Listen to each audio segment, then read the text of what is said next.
board of the Wazalendo Circle. So I don't know if it is still the biggest, but it has been dominating over the years, the largest circle in the country. Major General Kavuma is a lecturer and a presenter at the National Leadership Institute in Chankwanzi, which we all know, under the government, and other institutions in Uganda.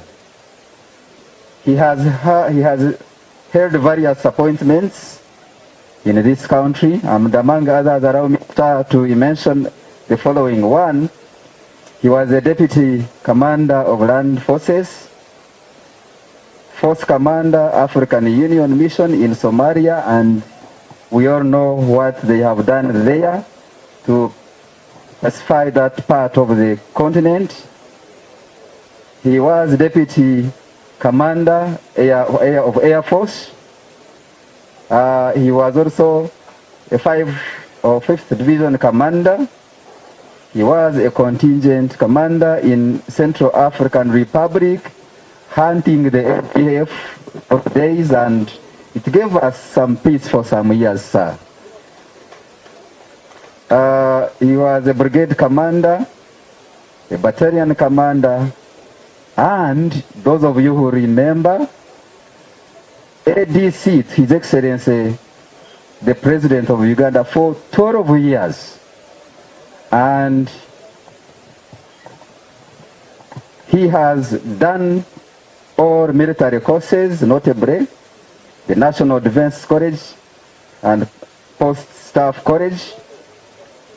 General Kavuma holds a bachelor's degree of arts in international relations and diplomacy, and he is a married gentleman with children, and he is married to a woman. I should emphasize. General, sir, present before you, the people you are going to dress, as I have already. We have students from different levels of learning. We have students from universities and other tertiary institutions, primary and secondary schools. We have lecturers here in universities. We have teachers in secondary schools, primary schools. We have NGOs, we have private sector institutions, and we have leaders of farmers' organizations led by your neighbor there, the president of the Farmers Federation. He will be introducing them later. Sir, allow me therefore to invite you to speak and guide this audience.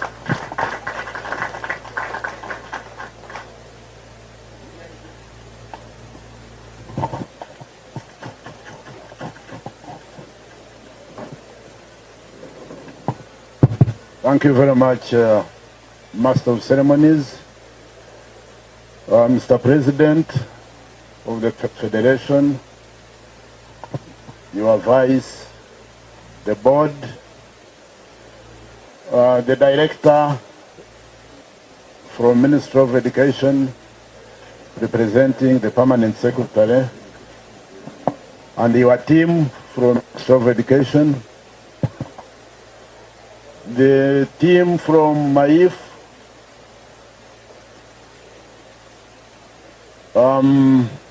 my colleagues from Operation Wealth Creation, other leaders, I'm told the lecturers are here, senior and junior, the exhibitors, team, and all of you, ladies and gentlemen, good morning. First of all, I want to register my happiness for having been invited to be part of this very, very, very, very important occasion where Ministry of Education, in partnership with the Federation and other actors, are here to teach our people on how to go about farming and agriculture. I'm very, very, very excited, and I want to congratulate them and you who have been able to come and participate. We have two functions in one. These are the one I'm now beginning. When I was invited, I said I was not going to come and just sit on the OWC exhibition, then wait for people to pass, then we do this, we do that. To me, that would not really add value to the whole arrangement. So I did ask for some hours, mark my words, not minutes, for some hours, minimum of 2, to interact with you people, those who would be willing to interact with me. So that, especially, we are here to shape the minds and the attitudes of our young people. If we just come and show, the experts show what is going on, they may not really go back with the correct package. So I asked for that. But then the second occasion or activity is now the official launch of the whole thing. So I asked, let me begin with mine, then after that we shall transit into the protocol, the official protocol and opening, as you know it. So I want to thank the organizers for having accepted my request. Now, for me, I want to talk about two things which are disturbing Ugandans. All of us, all Ugandans. One of them is poverty. Poverty. I have even heard picked, I'm not a Musoga, in the anthem of Musoga, there is where they say, we fight over, and there was poverty.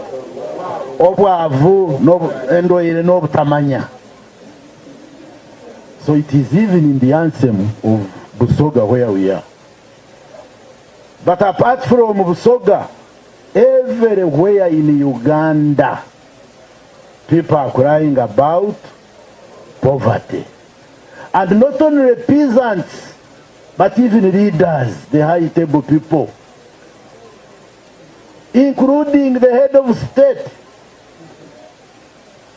Every speech he gives, he talks about poverty.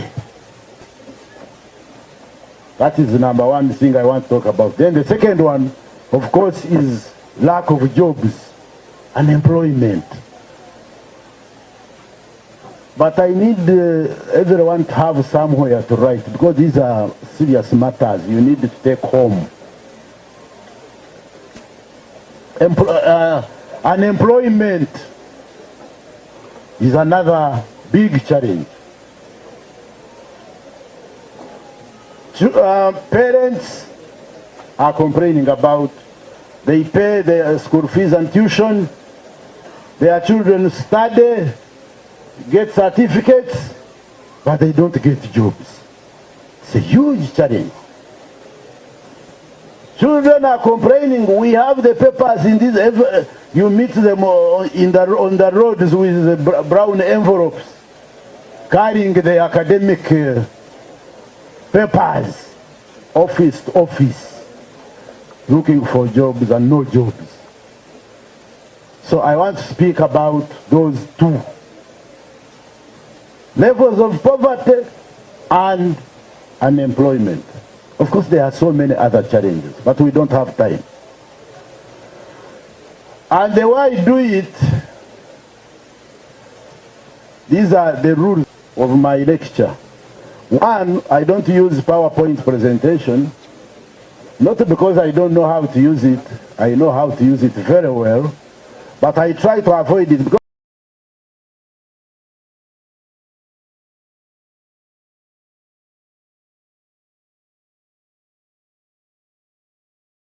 when you use, yet me, I want you to concentrate on me.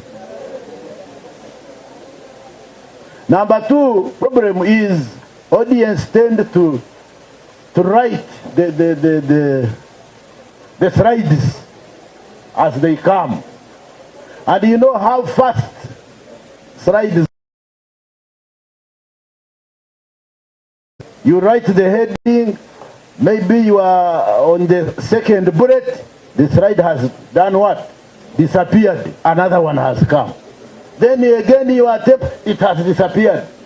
So when you go home to revise your notes, you cannot even follow what you wrote. So that is the second reason why I don't want to use. But the third one is the brains move with the slides. You know, the slide comes and then disappear. And that's how your brain also. You go back, another one has come. So that's why I don't want. The second rule is, how many of you, all of you who are here, how many of you know a radio? How many of you have ever owned radios? Mikono juu. Are you very, very sure you know radios? Are you very, very sure you have ever owned radios? Are you very sure? Okay, those who are sure, can you tell me the relationship between a radio and the owner? Who can tell me the relationship between a radio and the owner? You said all of you know. Now I'm asking. Yes? The owner is supposed to service the radio as the radio gives the radio. Those are roles. I'm talking about the relationship. Who can tell me? Yes, in green. Sorry? The owner is the only one who knows where he can get a different signal for different stations. No, that is not the relationship. Who can tell me the relationship? And in my question, half of the question is actually the answer, but you are not getting it. Yes? Huh? Listening is not a relationship. That one is also a role. The radio speaks, the person listens. Do you still have your parents? Would you say, when your parents pay school fees for you and you fetch water, is that a relationship? What is the relationship between a radio and the owner? Young man, let me see the young brains.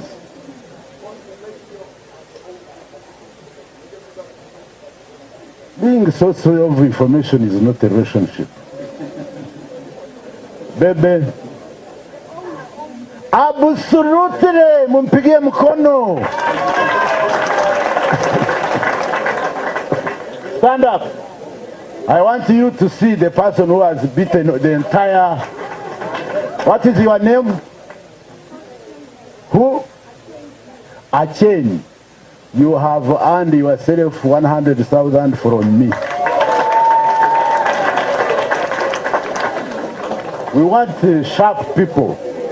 Now, the moment I say the relationship between the owner and the radio, that gives you the answer. The relationship is this person gets his money or her money, goes to the shop, buys the radio, and he owns it. So the person is the owner, the radio is what?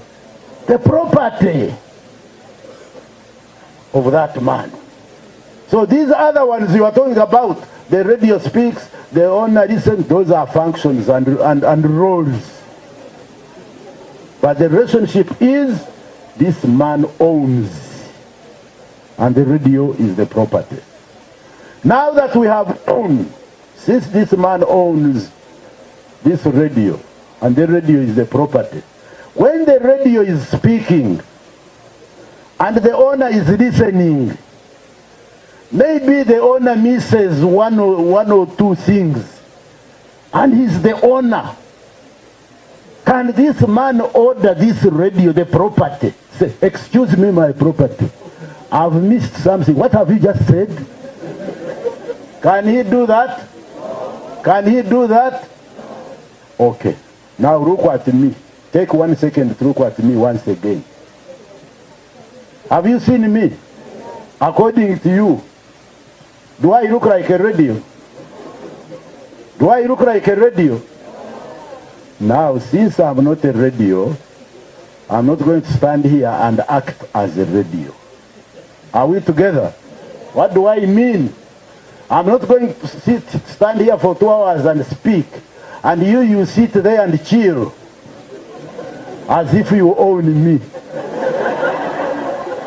You have not bought me, you have not put in batteries into me, so you don't own me. So I cannot stand here and speak, and you sit there, you cheer. Okay, yes. What I want therefore is for all of us to participate. I'll be posing questions like I have already done. If you have the answers, quickly give me the answers. If you don't, I'll give you the answers so that we move together. Are we together up to there? Are we together? Okay, we move. Now the two challenges, poverty and unemployment. I told you, from the president downwards, everyone is complaining. President is complaining. Ministers are complaining. Members of parliament who have been in parliament for 20 years, when you see them on the radio, on the televisions, they are complaining how their people are poor. But they have been in parliament for 20 years, but they are complaining how their people are poor. Now, I draw two questions from the complaints. If everyone is complaining about poverty and unemployment, then who is the problem? Who is causing us these two problems? Because everyone is complaining. Are you getting me? Who is the problem then? Number two question I get is, then who has the solution? Everyone is complaining. Then who has the solution? So we need therefore, me and you, before we leave this tent, to answer these two questions. One, who is the problem? Number two, who is going to get us out of these two challenges? Because lamentation, complaining, blame game, even hatred, because we have even reached that stage. Because of these two problems, now we hate one another. We have even gone back to our tribes. We think tribal. But even if we do all that, if we don't sit together as Ugandans and try to understand where the problem is and what possible solution is, even if we complain and hate one another and do what, it will not give us money into our pockets. True or not true? Are we together? Now, you can see I'm in a military uniform. I want to introduce you on how we do things in the military, especially when we are going to fight. You don't wake up in the morning from your barracks because you have guns and soldiers and what and food and you go and fight. No, no, no. Don't do that. We don't do that. There is a format we follow. Me as a commander, before I go to fight, I must come up with a plan. Depending on the level, on the magnitude of the operation, you can call it a campaign plan, you can call it an operational plan, depending on the size. But what is important, the commander must come up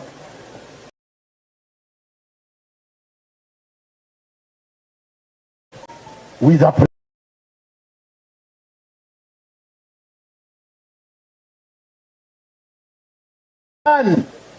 Must be clear identification of the enemy. Is this enemy I'm going to fight? Because if you don't do that, then you are going to make mistakes.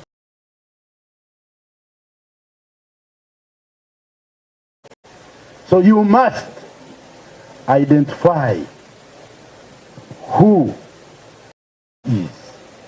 That is why in fighting, military fighting, commander, me, I task my intelligence to go out who our enemy is. That is component number one on the commander's plan. Clear identified your enemy. You must study your enemy very well. What does he have?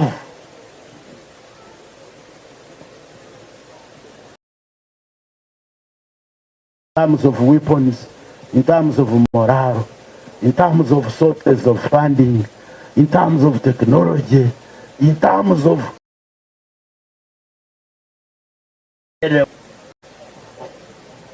after you have done that, on the commander's plan is, after I have studied my enemy,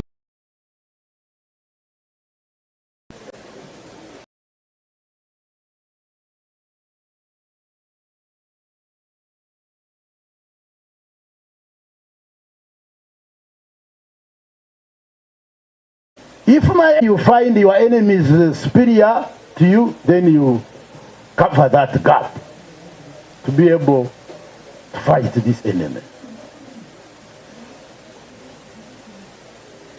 Now, one of the important things you understand about your enemy, if you are a good commander, is what we call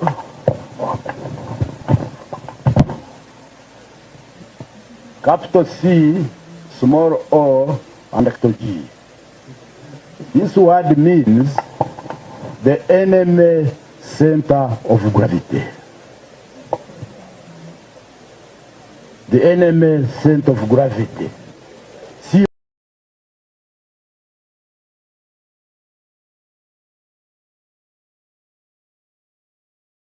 O G means that thing that makes my enemy think that he can actually fight me. And not only fighting me, but actually can even defeat me.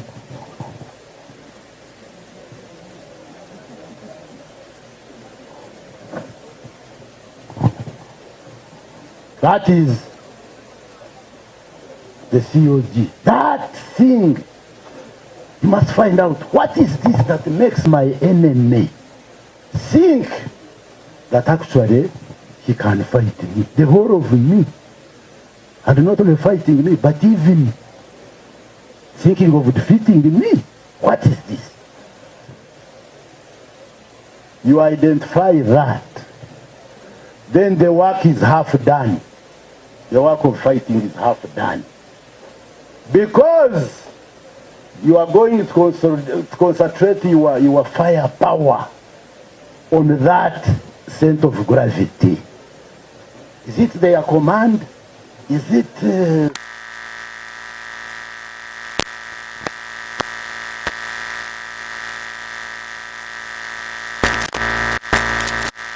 power and destroy the enemy's center of gravity? Once you have done that, then the enemy is rendered powerless and useless. So I think in Uganda, therefore, about these two things, we have already identified the enemy. The enemy is poverty. The enemy is unemployment, isn't it? But what I think we have not properly identified is the enemy's what? Not strength, but what? Center of gravity. Because after identification of our enemy as poverty and unemployment, many programs have been initiated. But the enemy is still existing, which is poverty. So meaning, yes, the enemy was identified and we are fighting it using so many programs, but how come the enemy still exists?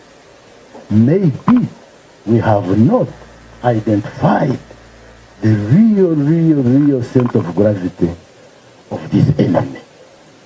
At the moment,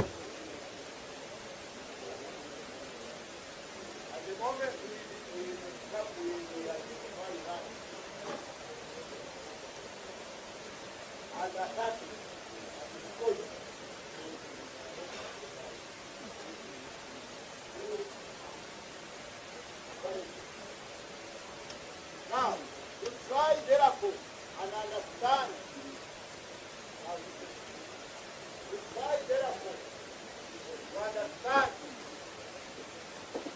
the sort of gravity of both poverty and unemployment.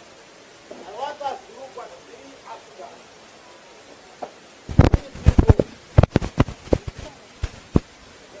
who are responsible for our if these people, all of them, three of them, do what is required of them,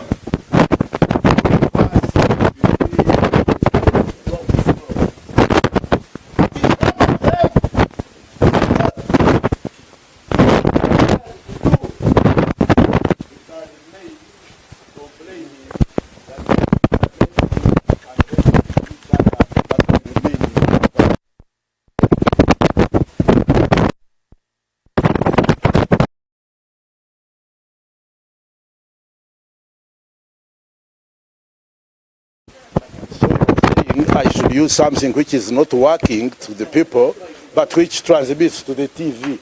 I'm not in a show of TV. Yeah, but what is important, the TV or the audience? So I just get the thing that is not working and I dance around.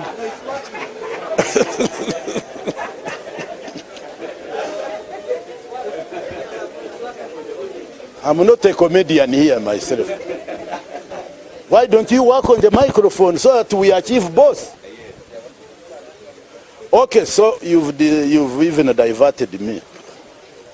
So I want us to evaluate these three people and see who has done their part and who has not done their part, so that we know that is the center of gravity of these problems.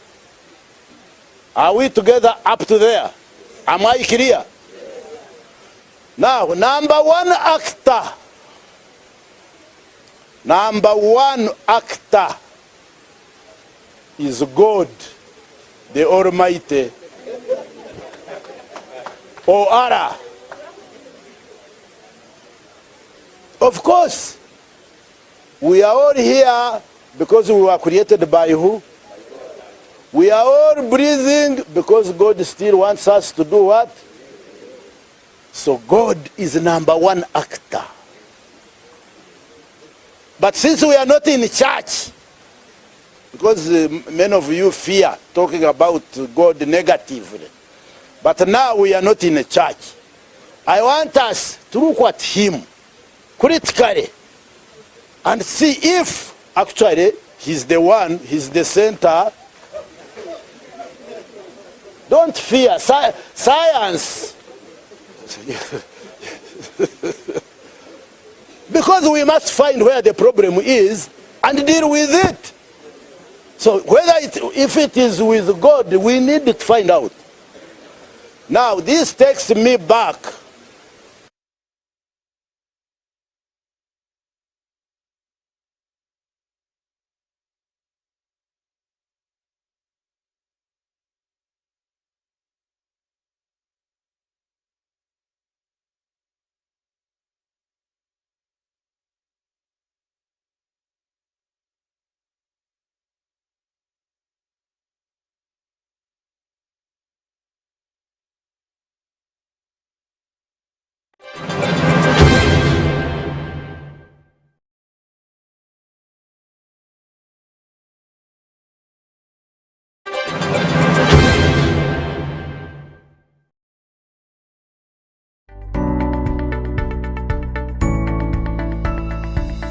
Enoni Baba TV obusoga bulayire.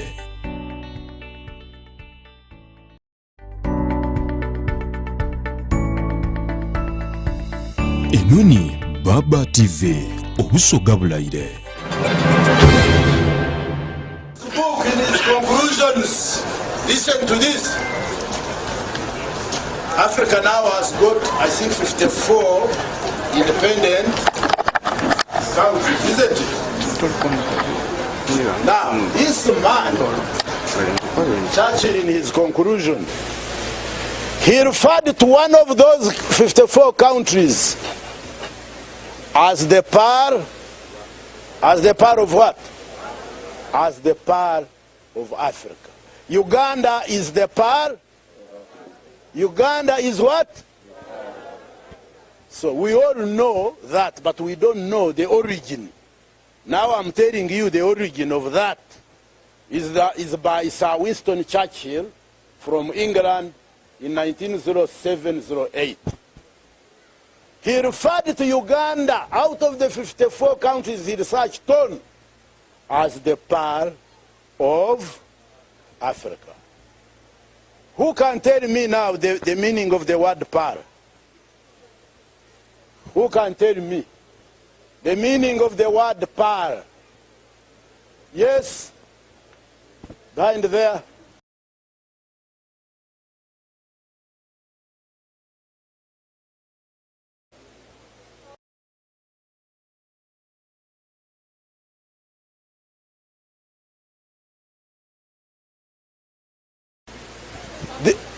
Very good. Mumpigie mkono.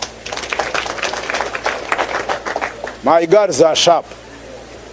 The word pearl simply means the level of beauty of something.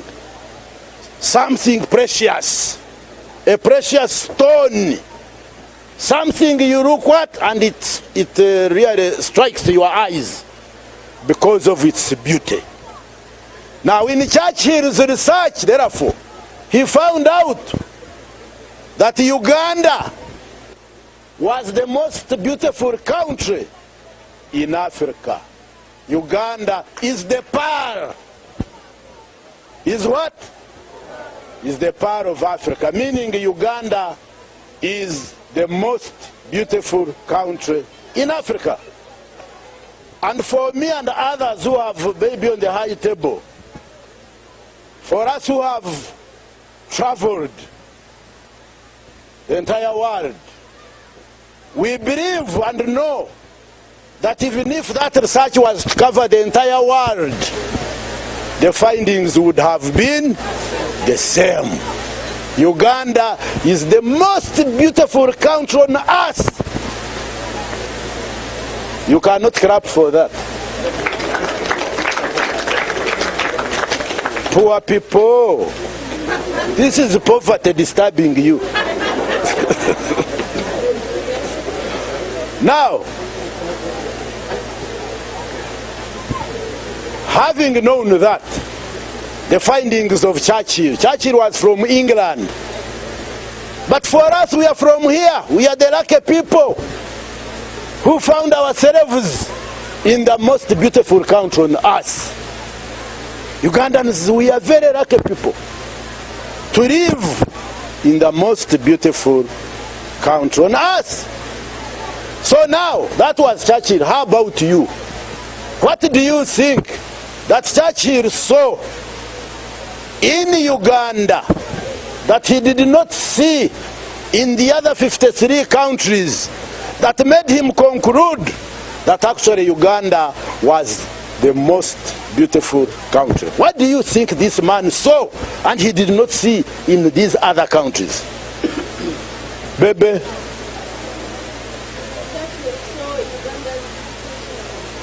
Break them. E.g. mountains good, rivers very good, lakes.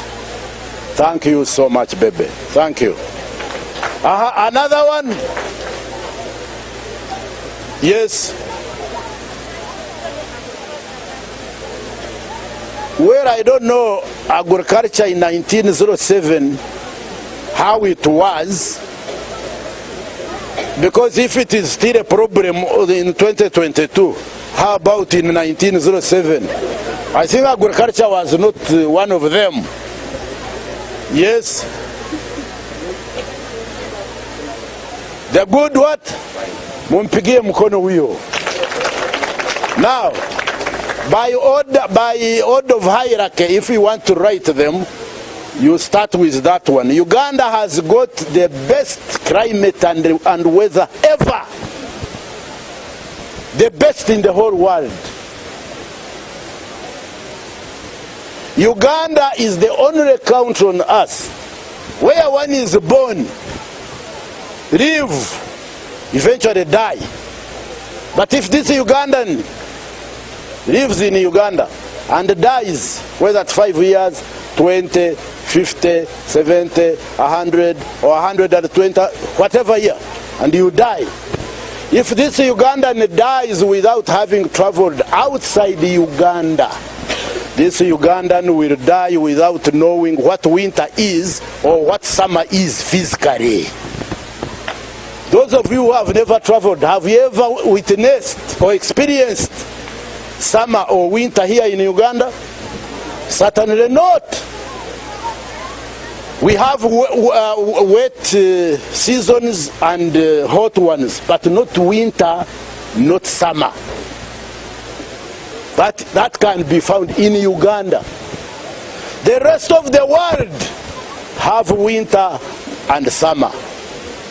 And not even very far here in our neighborhood. Kenya, for example. I studied in Kenya. There's a place called Karen.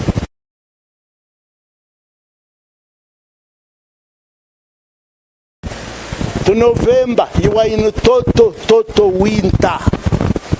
They used to give us some portable heaters, round like in the shape of a fan. You put it in power. When it hits, it turns red like sigiri. Then you put it on your table, close to your bed. Then you sleep, facing it so that you can enjoy the warmth. But as you enjoy the warmth, this part, behind here, you are freezing. So you keep on turning every after 20 minutes like as if you are roasting meat. Karen is here. Kenya is our neighbor. When you go to South Sudan, you take a flight from Entebbe, 45 minutes, you land. When they open the door, and your first step getting out, the heat that welcomes you, you want to run back to the cabin and come back to Entebbe. because of that kind of heat they have. So, that is Uganda. How many of you have traveled? For example, Ugandans like traveling to Dubai. How many of you have been to Dubai? Dubai. How many of you, who can tell, how many of you have traveled to Dubai? Any volunteer? Even from the high table. Give the vice president a micro. We don't have microphones. Come forward, please. Oh, this is narrow. Yes, narrow. Tell these people how you found the weather in Dubai. Use this one for the TV, but not for our congregation. I don't know this science. All right.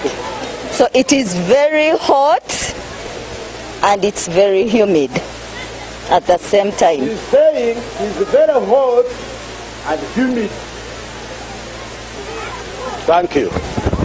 Now, in Dubai, in their constitution, there is a clause where they say, during summer in Dubai, if you are found walking on the streets of Dubai, you will be arrested. Because if they don't, you will die in the next 25 minutes because of the heat.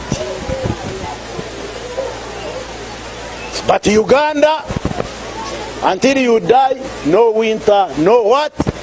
That is number one, God-given. Remember, we are marking God, the three people I told you about.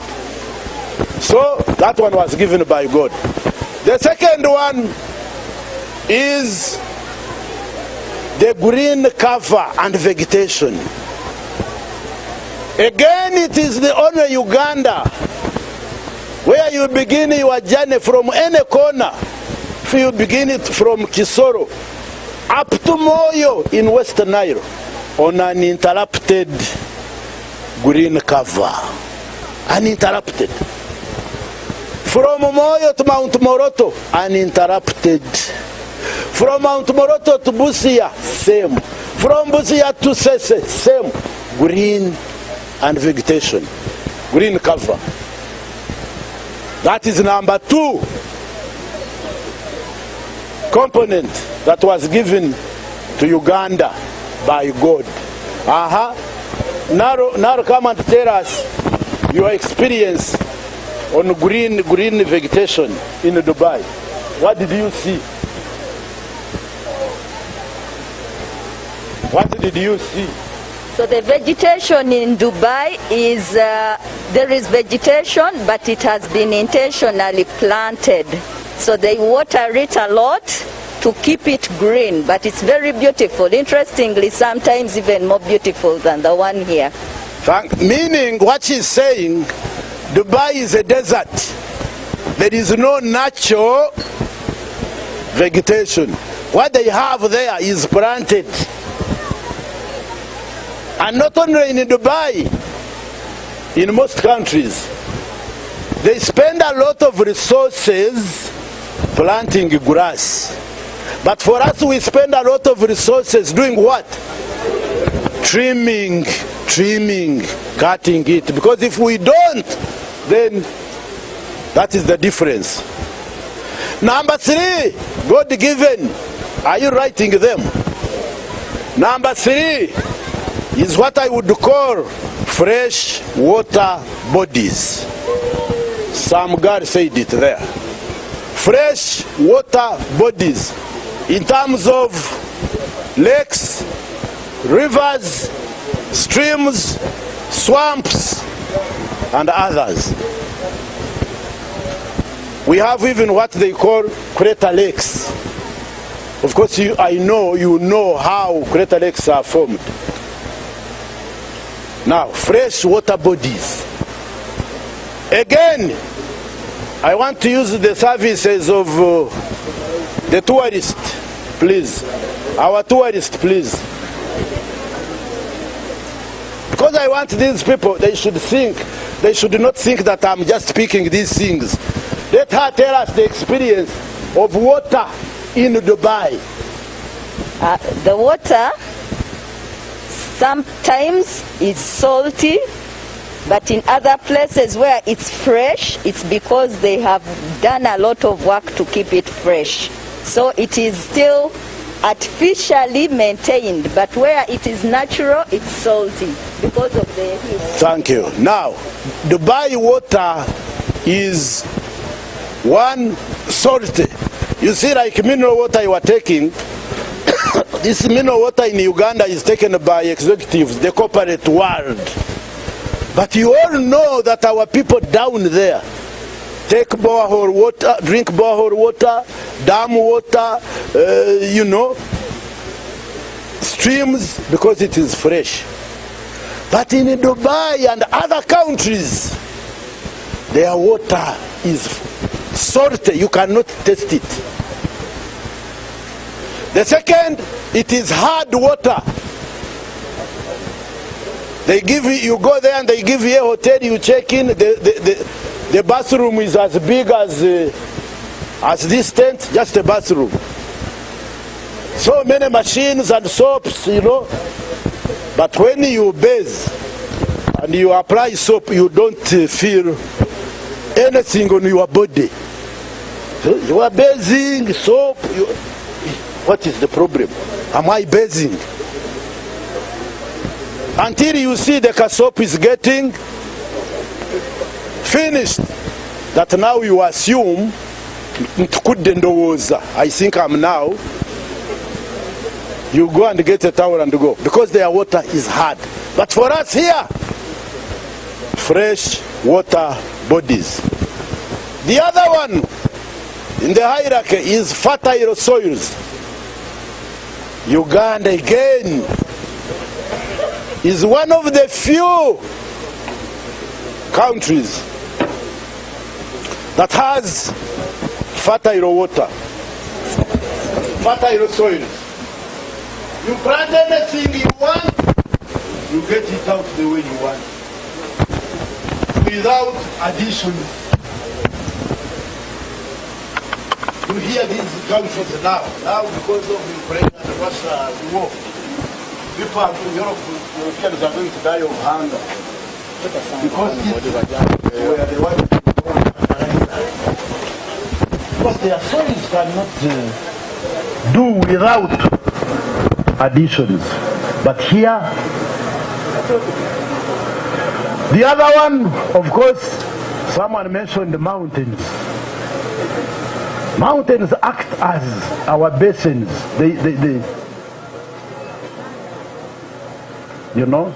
It rains now, ends, stops, but the mountain keeps our water slowly. That's why, dripping slowly. That's why we have fertile soil. God gave them to us. The other one, forests. God gave us forests. And you know the relevance of forests. We have worked hard to destroy them, but that is not God's problem. It is our own problem. The other God-given are minerals. We even have now oil and gas reserve in Uganda. We've got a number of types of minerals in Uganda, God-given. The other one is wild animals and birds, God-given. Now, we can stop at those. Now, I call those ones, the heading for those ones should be God-given resources and wealth.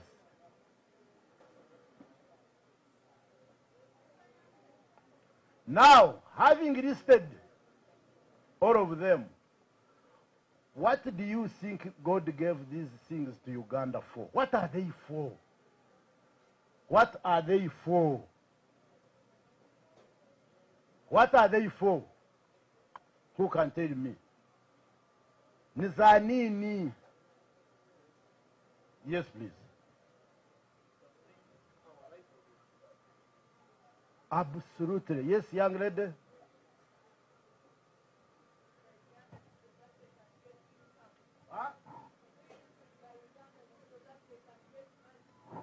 Absolutely. They are wealth stroke resources. God gave them to us so that we take advantage of them. We tap on them, use them, and become rich individually. Now, let me ask the agriculture people. What of all the rest? What can't you use for agriculture and you benefit? Is it the best weather and climate? Is it green cover vegetation? Is it fresh water bodies? Fertile soils? So, everything that God gave Uganda, the list you have taken down, is good for agriculture. If you are here to learn about agriculture, you must start with those. God gave us this. He was so kind and so unfair to others by giving us all these for free. They are for all of us to take advantage and become rich. So why are we poor then? With all these. So that one is actor number 1 because I told you 3. So I want to ask, do you think from the list you have put down, do you think God is the center of gravity of our poverty and unemployment? The answer is a big no. God did his part. He was so nice to us. All those countries, including our neighbors, God did not give them a half of what you have put down. Nothing. So, God, this is how we do it in the military. You analyze my enemy. Do you think their center of gravity is the weapons they have? You analyze and say, no, that one. So we go to the person number what? Number 2. From God, the second actor is government. So we have to analyze government also. If we have analyzed God, the Almighty, the Creator, how can we fear to analyze what? Government. Now, some people make mistakes. Some Ugandans, you hear them say, for me to be able to be rich, government must create wealth for me. That is wrong. The wealth is already given by God. God has given already wealth. What kind of wealth are you asking from government? Now, what government does are 2 things. One is to put in place an enabling environment for me and you to use and tap onto God-given wealth and resources and become rich. That is number 1 role for the government. The second role is to put in place enablers, what we could call in Uganda ebisobozesa. In my language, I can call them ebikutubasa. Ebisobozesa. Government must put in place ebisobozesa, enablers. Tulyoke tukolese Katonda bye yatuwa obugaga bwe yatuwa tugagawale. Now, once the government has done that, then they have done their part. Enablers, to put in place enablers. Now, who can tell me the enablers you know this government has put in place for you to go through and tap onto God-given resources and become rich? Who can tell me? some of the enablers. Yes, yellow.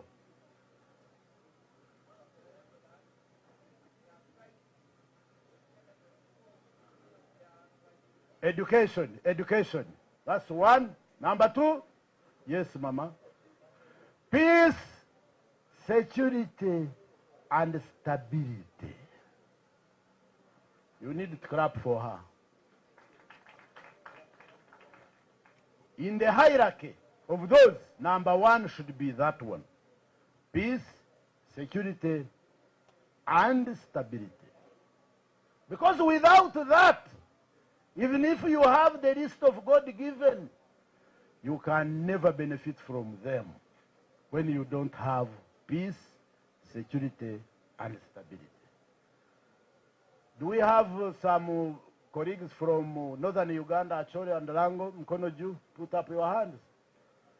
These people lacked peace, security, and development for 20 years. They were in IDP camps. So you could not tell them that, but God gave us weather, God gave us water. Why are you not using? No, we lack peace, security, and stability. Ladies and gentlemen, I want to inform you that peace, security, and stability act as the oxygen we breathe every second of your life. You are who you are because you breathe oxygen. You are here because you breathe oxygen. But sometimes, because it is a routine thing, we even forget. But it is only when you go to the hospital and they examine you and they tell you, no, you can no longer breathe this oxygen on your own. Let us put the machine to breathe on your behalf. That is when you will say, oh, you mean breathing this oxygen is that important? That's when you will know. Even when they tell you that your sister, your brother, your father, your mother, your friend, your colleague is in the intensive care unit on oxygen, what do you think? What comes to your mind? Huh? 80% of what you think is that this person is not going to survive. He's going to die. Even when he dies and they inform you, you are not shocked because you expected it.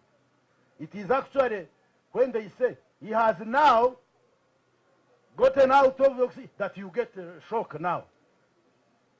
So that is peace, security, and stability. We do what we do, professors, PSCs, directors, generals,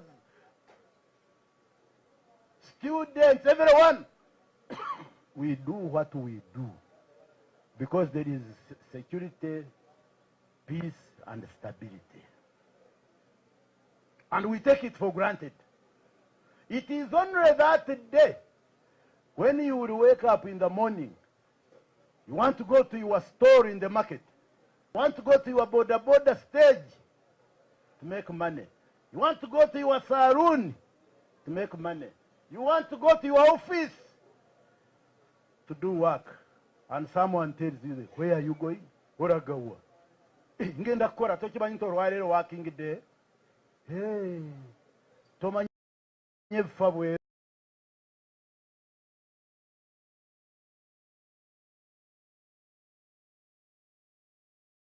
go anywhere. That is when you realize how important peace, security, and stability can be. So that is number one enabler by the government. The second one, yes, infrastructure development. Infrastructure development. In terms of roads, every one of us here needs a road. All of us. And those who are not here. Manufacturers need roads. Processors need roads. Traders need roads. Service providers need roads. Even Even rumor mongers need roads. Even thieves need roads. So everyone, because a road enables you move from one point to the other to do something. Whether you are taking your goods. I lived in northern Uganda in war for 20 years. From 1997 to 2017, those are complete 20 years. So I know northern Uganda very well. Now, for them, they love this trading so much, shops. You'll find a woman running a shop in Rila town. She sits there up to 9 at night. Then she closes, goes and sleeps for about 4 or 5 hours. By 4 or 3, she's at the bus park in Irira. Coming to Kampala to Chikubo, shop, merchandise. By 8, she's in Chikubo. That's what she does. By 1, she's at the bus park in Kampala, now going back. By 5, 6, she's in her shop making money. Because of what? Because of what? Because of the 1, peace, security and stability, but number 2, because of roads. You must have seen on the televisions, this Kamdin Rira Road, Kamdin Corner Rira Road is a bad one. People there were demonstrating because they are not used to delays. They want to go and make money. That is the importance of a road. You know how many of you come from West Nile? Now, West Nilers, during that time,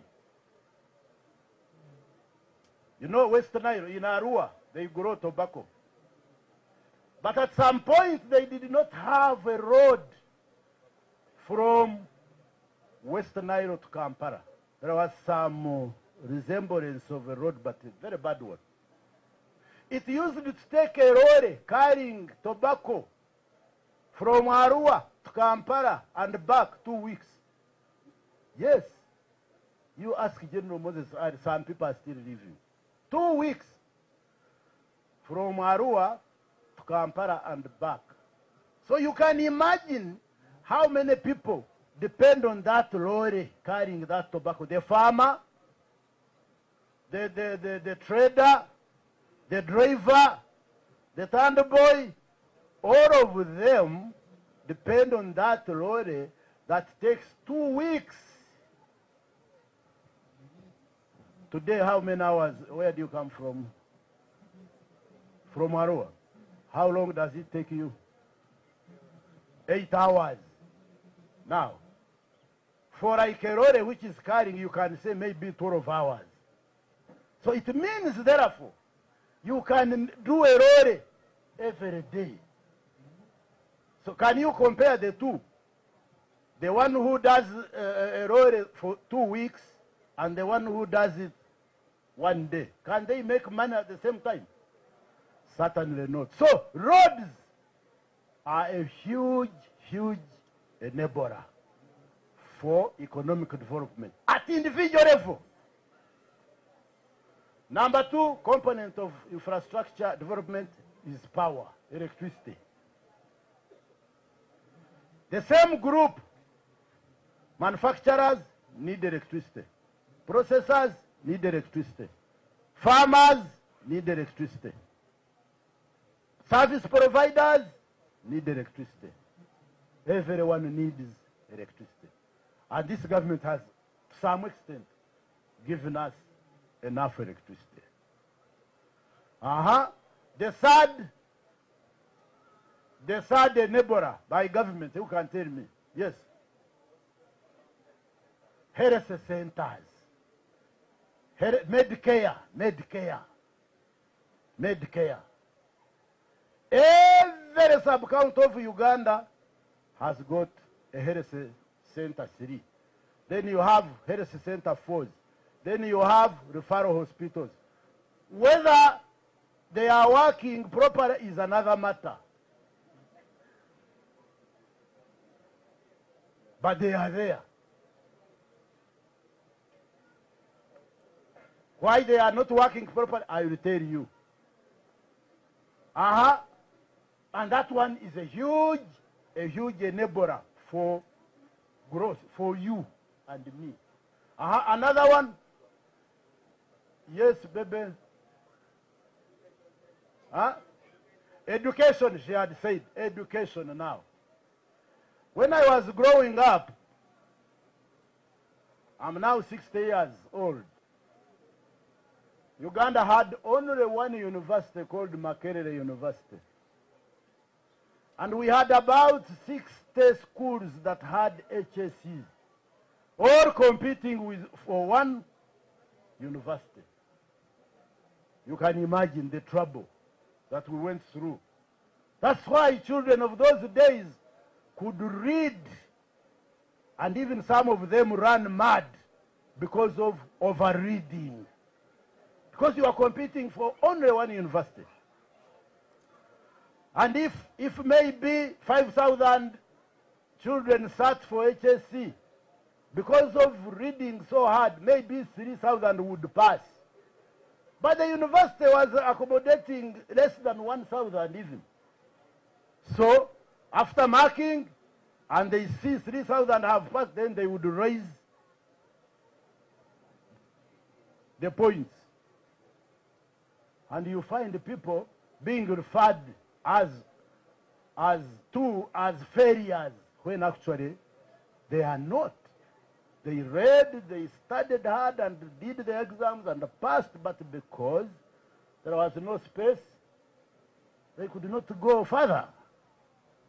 So education, now as we talk, from one university to now 57 universities, registered both public and private. 57. A huge enabler. That's why children these days no longer really read hard. For us, we used to put water in a basin, very cold water, and you put the eggs, and you read until the water gets hot as if it has been boiled. But I see children of these days, they chill, they don't really. Education is an enabler. Another one, yes.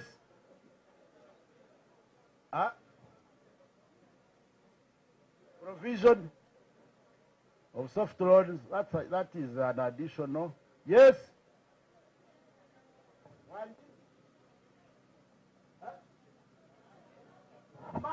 Markets. Because whatever we do must go to the market. That's why we have East Africa, Commerce, and others.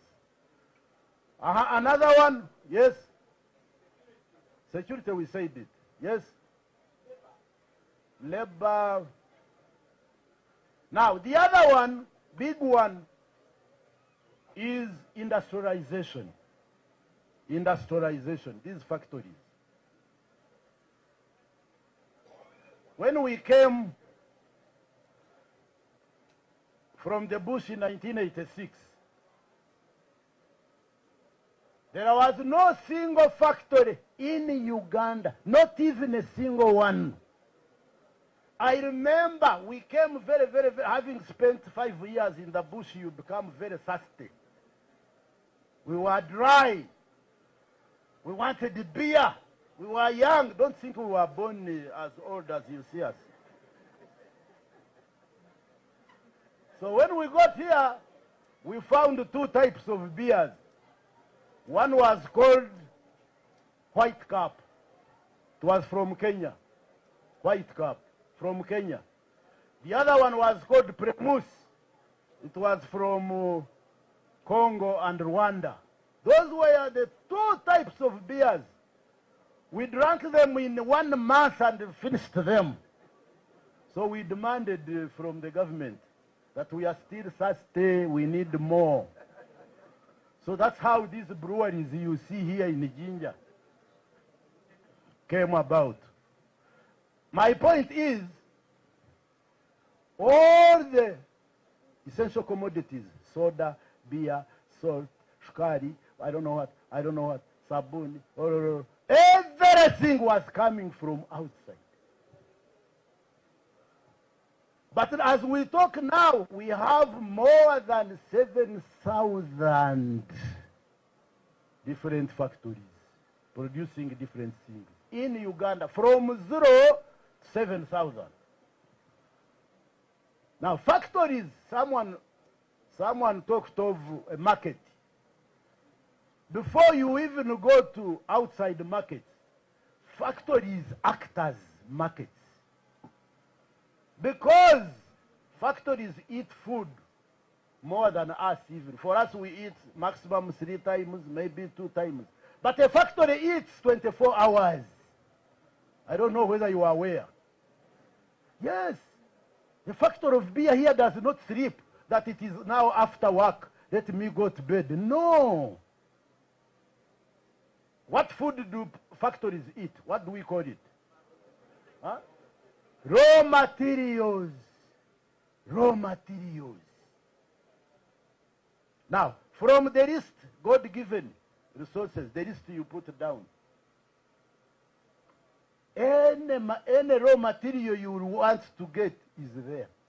To be able, because these factories eat 24 hours, they don't grow food they eat, but also they don't eat free food.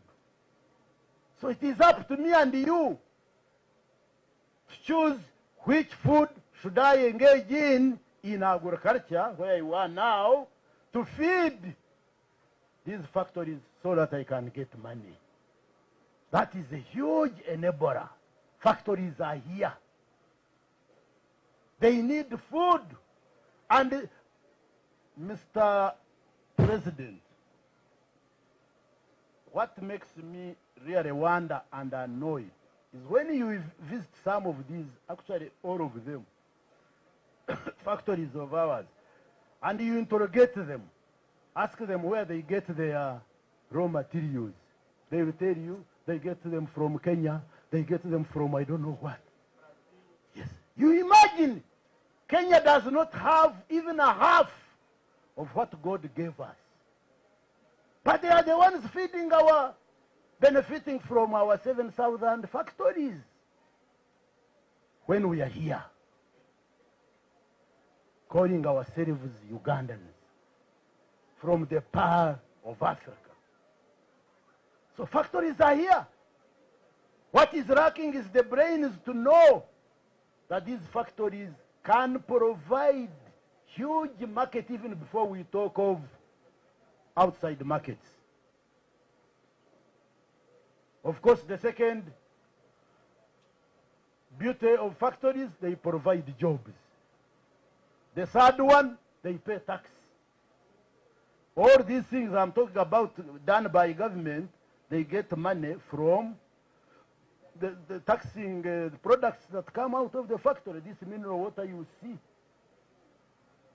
So that one is a huge enabler also.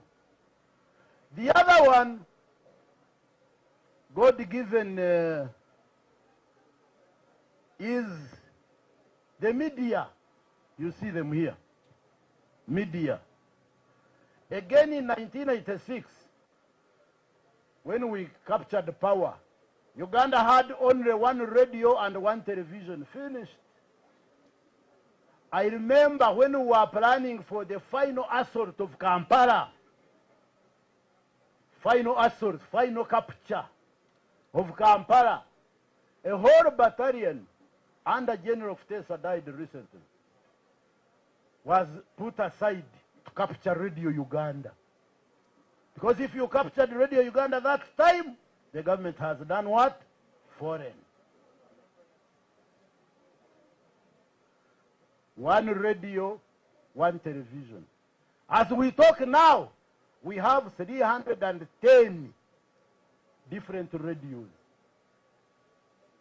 So I feel for the commanders these days now, if we were planning Where are you going to get the 310 battalions to capture these radios?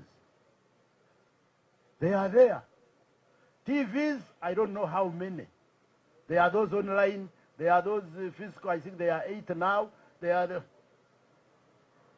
But what is, how is the media an enabler? That is what is important. How is it? It is an enabler because it is supposed to give information to Ugandans. This information I'm giving to you is a role of the media. In Kapeka na Munkekera, there is an industrial area established by Chinese. They are going to put up 33 different factories. They have already done 17. But someone in Ruwero, someone in Wakiso, does not know that actually there is a huge market in Namunkekera for people to go and feed and get money. This should be done by the media. Now our media is busy on breaking news. Politics. Oh, breaking news. Oh, this one so was found naked. So what? How is it our business as Ugandans? If someone chooses to go naked, how is it our business? Our business, we want to know where the market is. The opportunities are. That is what is. Oh, Uganda is going. Oh, America. That's the media. Instead of focusing Ugandans to where opportunities are. So, media as an enabler is here. The other one is decentralization. Removing power, authority, and resources from Kampala to where the people live. Where the people live. A huge enabler. Taking services close to people. Whether these services have reached people is another matter. We need to discuss. But the intention.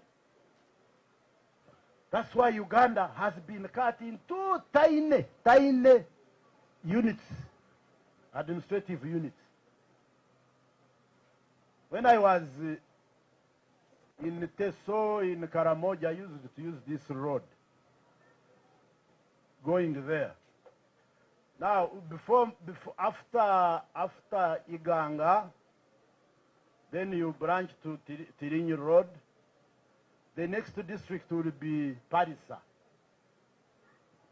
In a few years, Parisa has been cut into, I don't know how many districts now. Parisa, then they cut off Budaka, then Chibuku, Ngora. Ngora is in Teso. Butebo, yes. From one small district to now 4. In the name of taking services close to, I've been asking them, have the services reached? No. So what are we going to do? That one I will tell you also. So, decentralization, a very good program. You remove power, authority, and resources from far from the people to the people. A huge enabler. Then the other one is democracy as an enabler. This government put in place democracy. Every 5 years, Ugandans of age of 18 years and above go to the polls, elect leaders who will lead you for another 5 years. From the grassroots to the president. A huge enabler. So even if I stop at that, those are enough enablers. Have you written all of them? So I did explain what enablers do. When God creates wealth for us and resources, for you to be able to tap onto them well, you need enablers. And these enablers are given by who? By government. And we have gone through most of them. We have not exhausted the list. Now the question is, what are we looking for, by the way? You have forgotten. The center of gravity. Yes, COG, the problem.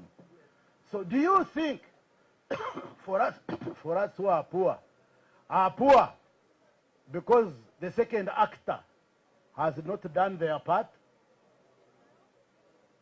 Do you think so? Having written, you have listed, I don't have the list, you have them. What is the verdict? We are here to mark, we are here to criticize, we are here to know. So what is it? Do you think for us who are poor because the government has not done their part? To me, the government has done. The central government has done their part. Those enablers are enough for us to take advantage of and tap onto God-given resources. Now, those are two actors. I told you how many? Now, who can tell me? Because now I told you, when we were starting here, if you remember my words, I told you I'm not a radio. You don't own me. I'm not your property. I cannot stand here and speak, and you chill. So time has come for you also to contribute. I have mentioned, out of 3, I have mentioned how many? Who can guess the third actor?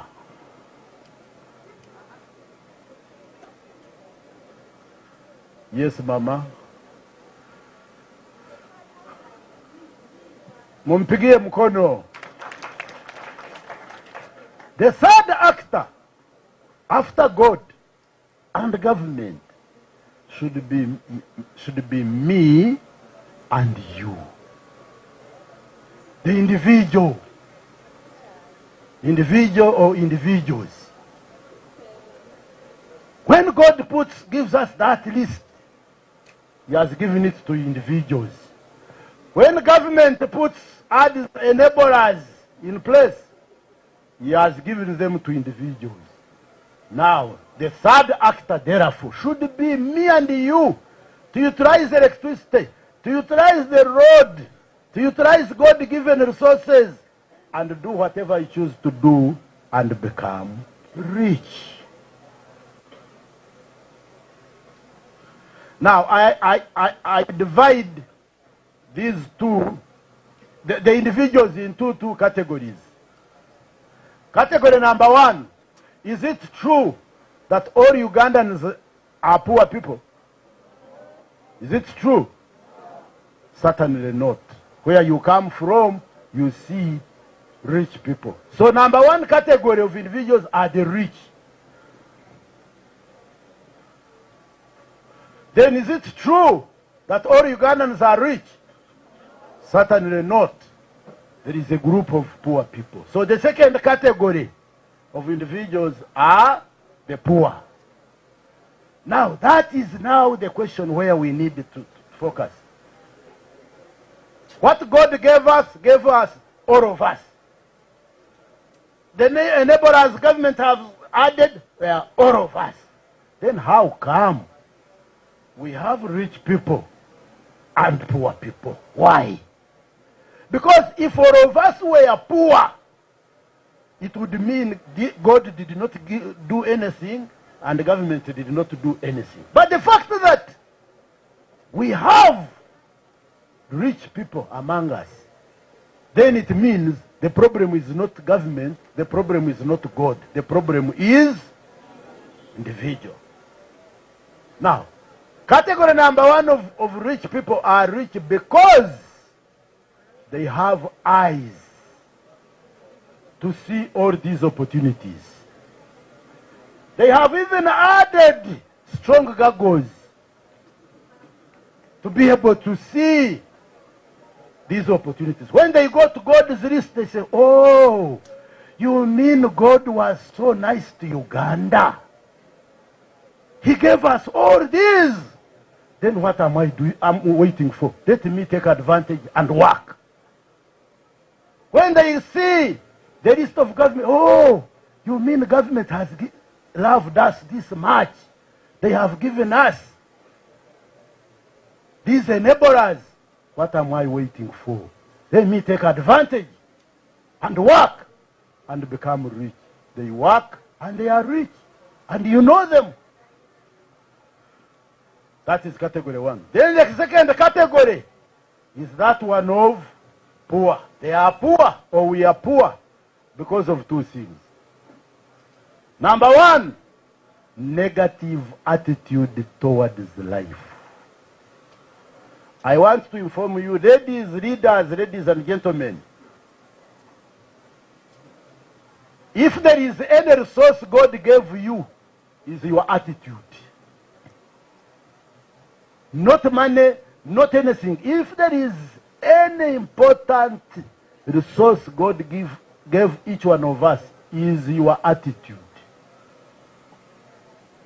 The way you use your attitude is the way you will either succeed or fail. And to know that your attitude is very strong, it can even influence other people's attitudes towards you. I don't know whether you know this. For example, I'm a general. I'm not a simple man. Don't just overlook me. I'm a very, very, very dangerous and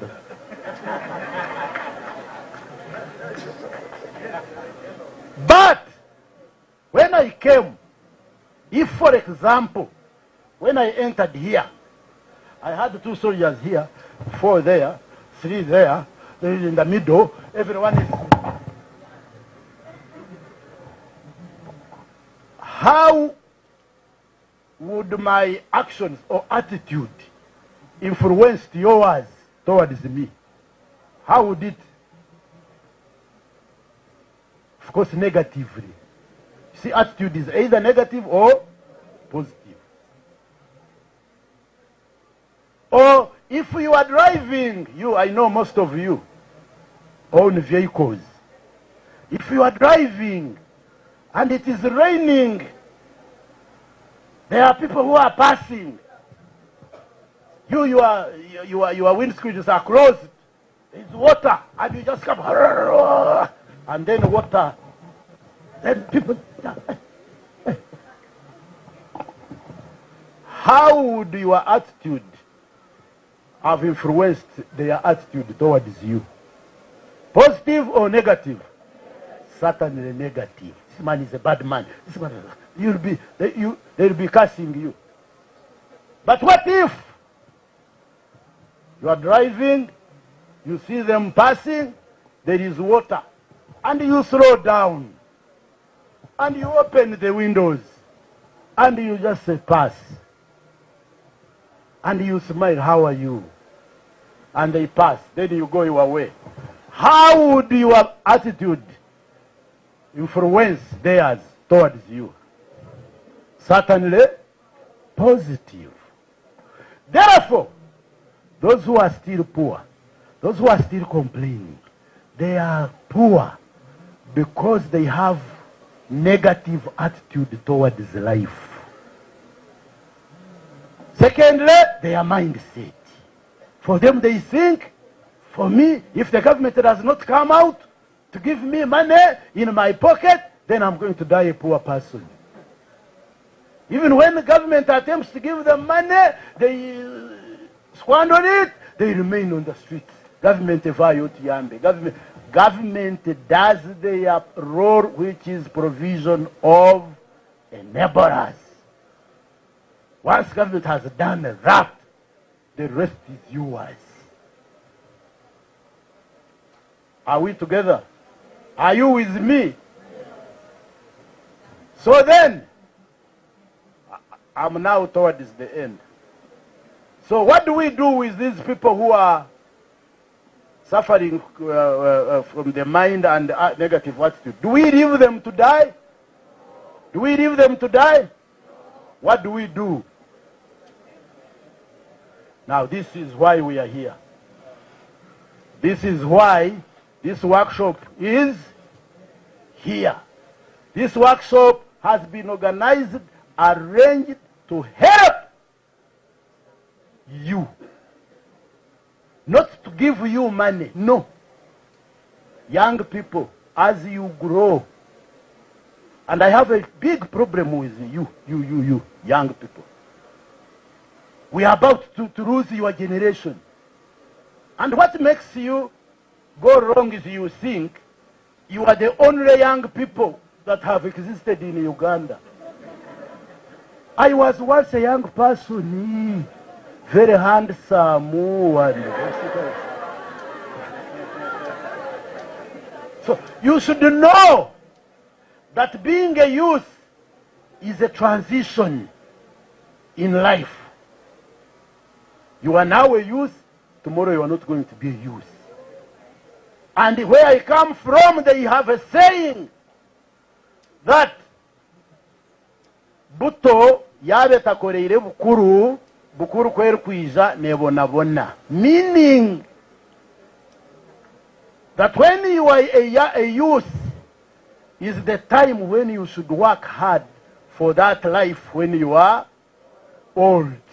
If you don't work now, all the things we did, even liberating Uganda, even going to the bush, even without, we did all this because we were young.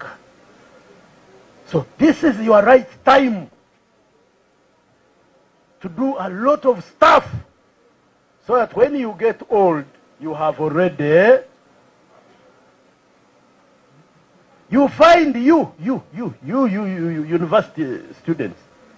Someone has got a lecture, one lecture from 9 to 11, only one in 24 hours. You go, do it, and after that, with your book on the streets, mobs, so what?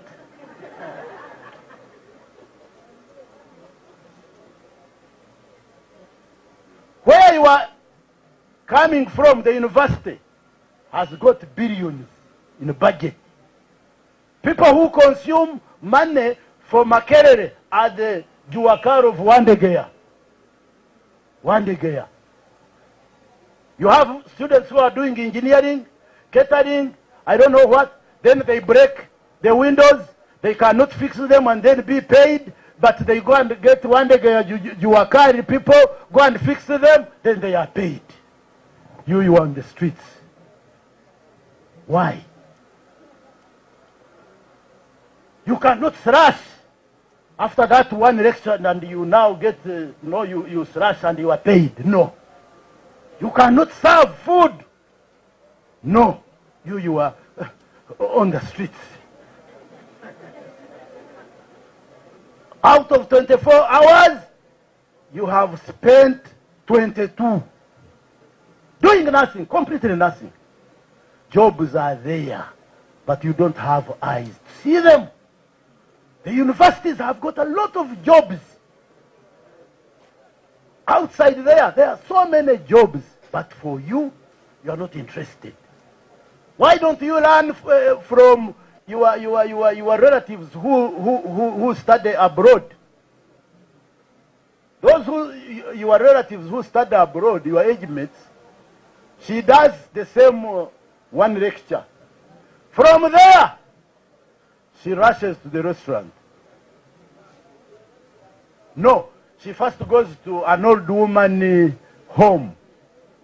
Clean, what, feed, make the bed, cover her. She has earned 300 pounds.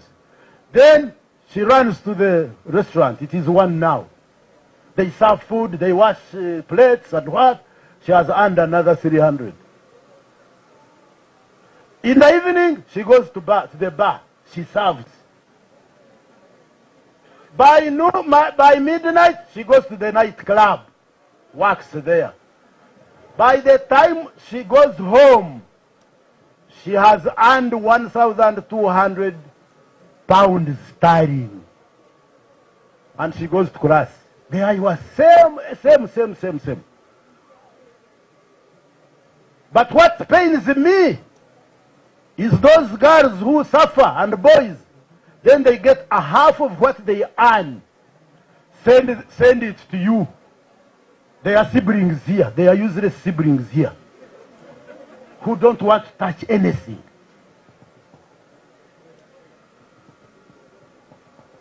So you need to change, you young people. Life is not as easy as you may think. And yet you want good things. Someone is not working, is not earning, but she wants two iPhone sets of phones. I want to sleep in an apartment. How? You don't earn anything. So therefore, as I conclude,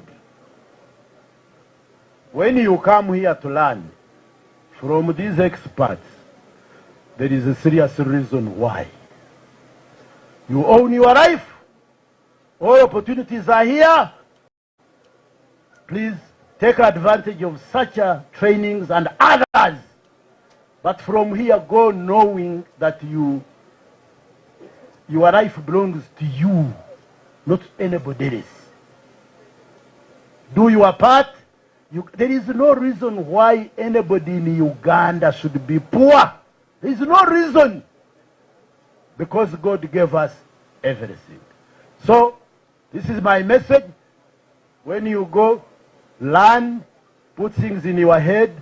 When you go home, try to find ways of putting them in practice, because everything has been done for you. All you need is to add your effort and become rich. I thank you very much.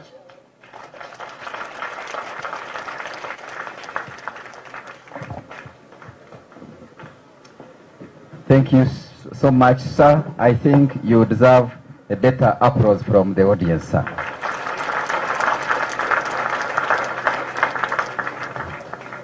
Sir, allow me to invite one of us, the organizers, to move a vote of thanks to you, sir.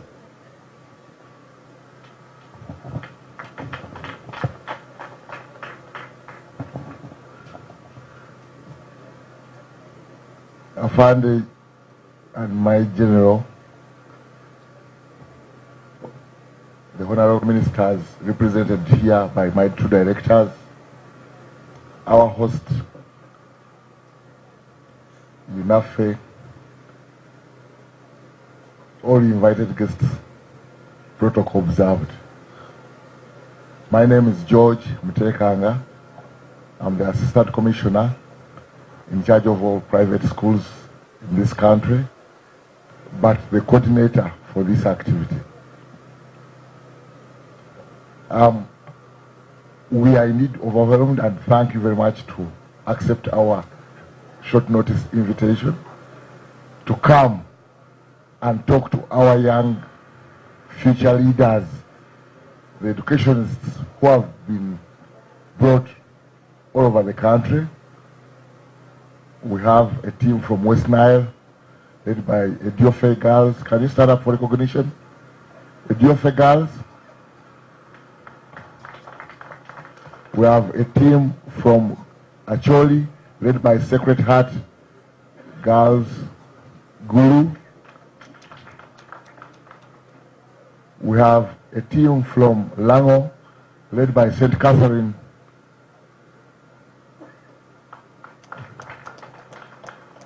We have a team from Teso, led by Teso College and Soroti SS. Stand up for recognition. And of course, Kaberamaido Technical School. We have a team from Karamoja, led by Kotido SS and Nakapipiri Technical. Kotido, stand up for recognition, please. on. We have a team from southwestern Uganda led by Sesame girls, the girls from Sesame, Kisoro. We have a team from Mel Hill and entirely from Ankole. Stand up for recognition. We have a team from Chevambe girls and Nyakasura school from Toro, Wenzori sub-region. We have a team from Kasenyi, Mubende, from Undeje, Ruero, from St. Agnes, Nagarama, from Mengo Secondary, from Wakiso, everybody from Central Region, please stand up for recognition. Buganda.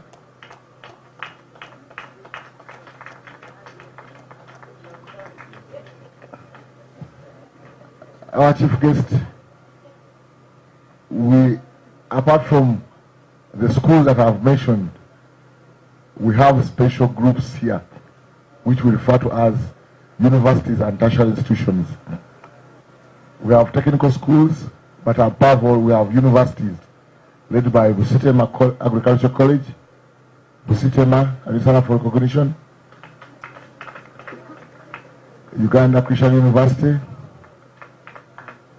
Chambogo University, Kampala University, Bugema University. The list is endless, but I just wanted to show you the national aspect in this first educational conference. We want in a special way to thank you for your insight on we are still struggling with poverty. Personally, I've been touched with my brother there he called it a name which I will not mention here. Your approach is showing us another perspective. Uganda is well endowed, unfortunately, but we don't know the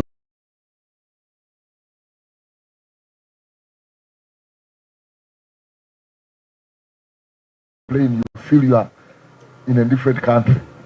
But here, we can even put on our jackets anytime and we are not even comfortable. We don't have no problems. We have free water moving throughout left and right, untapped. Actually, what most annoys me, Your Excellency General, is that we have a lot of water, and at the end of the day, you find children carrying water from the well. It is very disheartening. If we are to do something in agriculture education, let us teach our parents and our communities to harvest rainwater. It will be the starting point. Thank you for clapping for me. It will be the starting point of any development of this country. We spend time going for water, and yet water has been running the whole night. So, I know when I'm given time to speak, I can speak the whole day.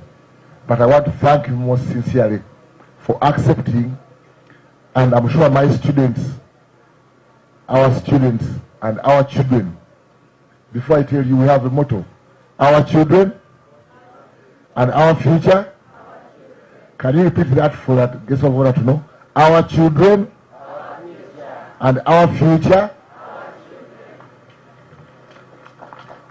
So, this has been a pioneer speech. We hope every year we shall have speakers to talk to our children. I wanted the students represent.